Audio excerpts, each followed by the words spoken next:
good afternoon, good day, whatever this is for you. Let me turn down my music here. I don't want to turn it off, I just want to turn it down.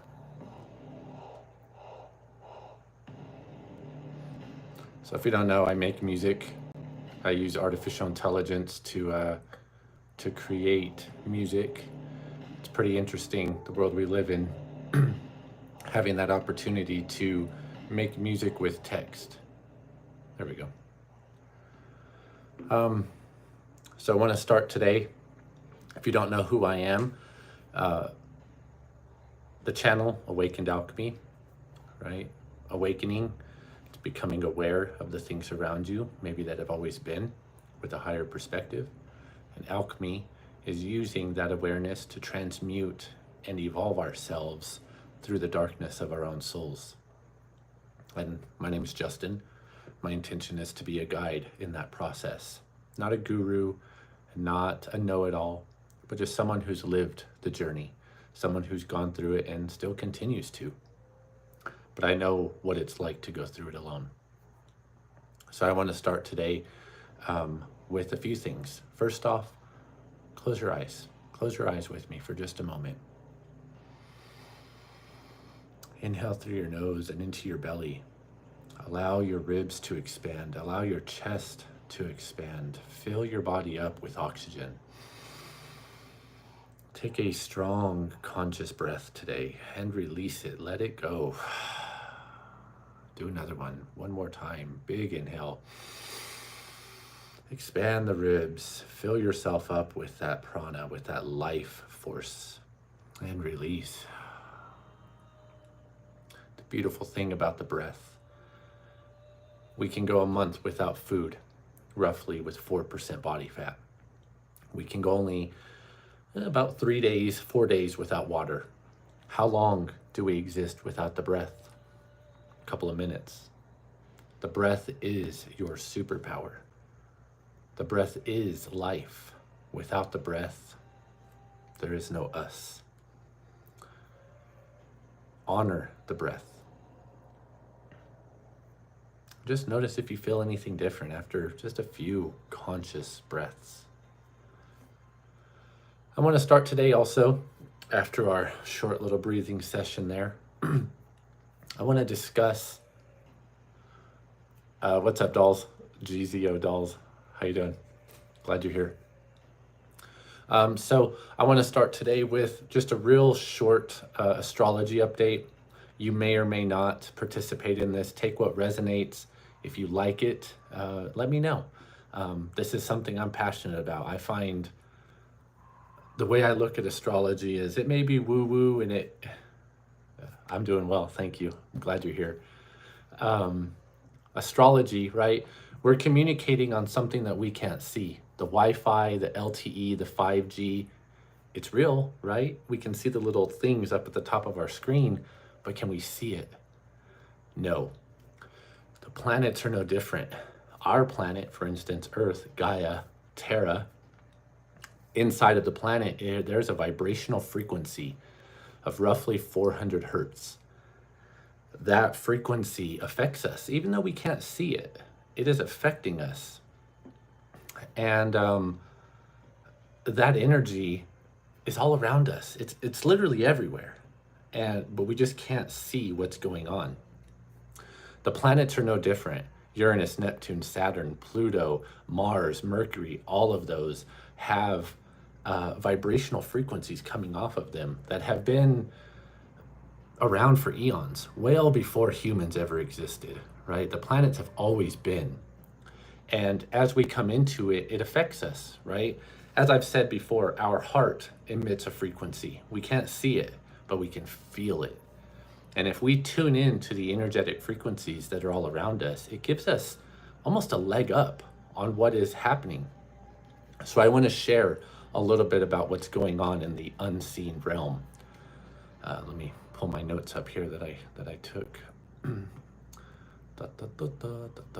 So we're in Leo season, coming up to the end of it. Leo is a fire sign. Fire signs are masculine. And Leo is often about Okay, let's use this as an example, right? This is a Leo energy, this coin. On one side of it is the lighter side, the more loving, the more kind. On the other side is the darker side of that particular zodiac. And mind you, every sign has what we would consider good and bad, light and dark. Leo, whenever they're embodied in the strength of that sign, they're warm, they're regal, they're gracious. You know, they have a mane of hair, so they like to flaunt it. You know, look at me. But also in that same coin, and that same concept, Leo can be self-centered. Leo can be very much about the ego. Look at me, I'm the best. Validate me. Show me how good I am. Tell me how good I am. I'm good, ain't I? So it can become very self-centered. But when we find the balance in those two things, I hold on to this stone. It grounds me. Red is our root chakra. And if our root is unbalanced, then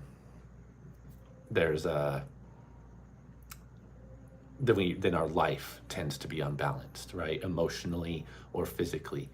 So with that being said, we're coming into the end of Leo, moving into Virgo. And then our moon is also in Leo. The moon is our emotional center.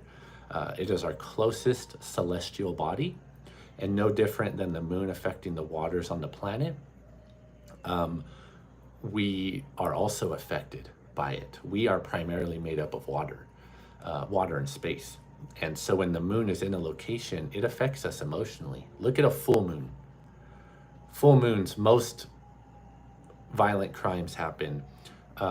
Most mental things happen during a full moon, because whether we like to admit it or not, it does affect us. You know, gravity's a thing, energy's a thing, and these are all being proven through multiple modalities of science. With that being said, the ascendant, right now, this is something that changes, and it might be different from where I'm at in comparison to where you are on the planet. But where I'm at right now, the ascendant, where the sun is on the horizon as it's coming up, it's in Scorpio. Scorpio is the powerhouse of the zodiac. It's intense, it's a water sign, it's feminine, it's a fixed sign, so it does not back down, right? Scorpio is seen as the scorpion. What does a scorpion have? It has armor, it has pincers, it has a freaking stinger. Like, Scorpio energy is intense, and it will wreck your world if you're not aware of it. So just be aware of that Scorpio energy, because it is such a powerful transformative energy. The beautiful thing about Scorpio is that when it heals itself, when it goes through that metamorphosis and it meets itself in the darkness, it's seen as the phoenix as well, coming from the ashes of what was and rebuilding itself into a beautiful, glowing fire bird that illuminates and guides and is seen as a sign of transformation, because that is what Scorpio energy is, transformative and powerful. There's a couple of other things. The North Node and South Node have recently shifted into Pisces and Virgo. This is kind of the collective compass, right? The North Node is where the soul is headed. The South Node is what's comfortable for us, maybe our past lives. And it's something that is easy to fall into. So you may notice yourself falling into like perfectionism, or like a maiden-like energy of regality. Virgo is the maiden. But Pisces, right, is very much up here. It's a water sign. It's different from Virgo. It's the opposite of Virgo. So just a few things to be aware of what's going on in the skies above. I don't want to make this too terribly long. You know, you're here 9 minutes in, and yeah, Connor, dude, Scorpio is all about feminine energy. It is a water sign, so it's and mind you, the feminine is different than what we like to see. It's not gender related. It is it's energy, right? So masculine is the sun. It's the doer, the creator, the part of us that says, I'm gonna get stuff done. The feminine aspect of us is the sign, or is the energy that allows us to receive and nurture and offer kindness and compassion and that stability so that the masculine can create. But here's the beautiful thing is that both of those um, are within us, right? We call it kundalini, we call it yin yang, we call it all kinds of different things, but it's all the same. It's the divine balance of masculine and feminine energies within us. And if we can find that balance, life gets a lot easier. We balance the doing with the receiving. We balance the creation with the allowance of just existing. And it's really cool because if you think about it, this goes into like movies. Let's look at Star Wars, right? I I like Star Wars. I'm not a huge fan of it. I don't live by it. I don't have lightsabers and all that cool stuff. But what I love about it is the concept of what it stands for, right? To me, Star Wars is a documentary, right? A long, long time ago in a galaxy far, far away. That could be a thing, right? Like it really could be a thing. We just are so far away from it that we have no idea that it's real. Anyways, there is a Jedi, if you will, named Revan. Revan, if you've ever played Knights of the Old Republic, hey, you're cool. You're cool. Knights of the Old Republic, one of the best games ever, in my personal opinion. And the reason for it is because there's a Jedi in it that is able to witness and recognize both sides of the Force, the light and the dark, right? The Jedi Council, the extremist of the light, all good, can't do anything bad. If you do anything bad, you're exiled and you're a terrible, terrible human, terrible person. Then you have the dark side, power, control, manipulation, darkness. But what if you could find the balance of both the light and the dark? What is light and black together, white and black, right? Gray. Revan was the gray Jedi, and he knew how to use the light and the dark when it was required. And that's us too, right? If we could compare ourselves to a tree, the tree has roots underground, unseen, have to dig through the dirt, have to move rocks, go around things, and always trying to absorb. While the tree above, the leaves and the branches, they get to expand upwards into the sky. But those beautiful leaves that we get to see do not exist without the darkness. And that's the same with you. As above, so below, right? That's how these things relate. And if we can witness that, yeah, we're great and loving and kind and generous and all of those wonderful things, but, and you know this, I know you do, there's another side of you that maybe not everybody gets to see. The insecure, the anger, the rage, the self-critic. You could probably come up with 10 more things. What I'm trying to say by that is you are that coin. You are the masculine and the feminine. You are those things. And that doesn't mean that you're good or bad. It just means that you are. And there's beauty in that because you get to walk that journey. You get to grow your soul through mastering the light and the dark, confronting your anger and saying, I love you. Even though you cause destruction, I love you because it's a part of ourselves that at one point protected us. But those protection mechanisms don't always work very well. And one of the things that for me personally, right, I'll open up here a little bit, is that I used to escape with the Zaza, right? That was a coping mechanism for me. Any chance I got, I lived up in Colorado, and I would smoke it all the time. I would ingest it all the time, and it was detrimental. You know, it helped me for a while, but then it became a pattern. And like anything, the patterns we have in life either create growth or it creates stagnation and depletion. And by doing it all the time over and over and over, it led to a lot of stagnation in my life. It led to a lot of introspection instead of action being taken. And so now I'm realizing that it's not something that I need. It served its purpose, right? And that can be anything in life, a relationship, a job, a mindset, a belief, the way you talk to yourself, especially. If you mess up, right? I don't know if any of you do yoga. I instruct yoga, so it's something that I live through and I love doing. But when you fall out of a pose in yoga, it's real easy to be like, oh, you idiot. Oh, you messed up. But the key to it is giving yourself grace to understand that, like, oop, I fell. Oop, I messed up. Whoops. And instead of being judgmental, you give yourself grace and compassion and you just jump right back into the pose. And you say, I'm going to do better this time. I know why I fell. I can find that balance within myself. This can be at work too, right? This can be at home, or even just look at your life. How often do you compare yourself to others? How often do you discredit your own growth because you're not where you want to be, or you don't compare to some influencer, you don't compare to a friend, you don't compare to other people your age? Comparison is the thief of joy. And that comparison is going to keep you where you're at because it's going to continually reinforce the ego's story that says, I'm not good enough. I don't deserve. I'm unworthy. Relationships always leave me. Family doesn't accept me. Society doesn't accept me. Listen to how negative those statements are.